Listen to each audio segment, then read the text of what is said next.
ఒక డిగ్రీతో, డిప్లొమాతో ఇద్దరితో కంపేర్ చేసుకుంటే యెస్ సార్. ఆయనకి మీరు చెప్తున్న దాని ప్రకారం ఎక్కువ టైం పడుతుంది. ఎక్కువ ఫీజ్ కట్టాల్సొస్తుంది. అవును. అదే ప్యాకేజ్ వస్తుంది. ఇక్కడ అంతే. ఏంటంటే తక్కువ టైంలో, తక్కువ ఫీజ్‌లో అదే ప్యాకేజ్ వస్తుంది. అండ్ అంతే. త్వరగా సెటిల్ అవ్వచ్చు. అవునవును.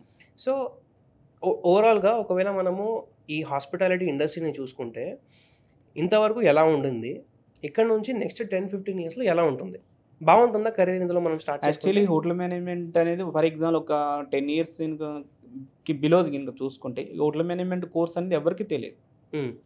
ఎస్పెషల్లీ మన సౌత్ ఇండియాలో ఇంకా చాలా చీపెస్ట్ కోర్స్ గినక చూసారు. హ్మ్. ఇప్పుడు ఏందంటే ఎవరైతే పబ్లిక్ ఉన్నారో మొత్తం కూడా ఈ కోర్స్ మీద అవగాహన వచ్చింది. ఈ కోర్స్ కూడా ఒక హోటల్ మేనేజ్మెంట్ కోర్స్ ఉన్నది.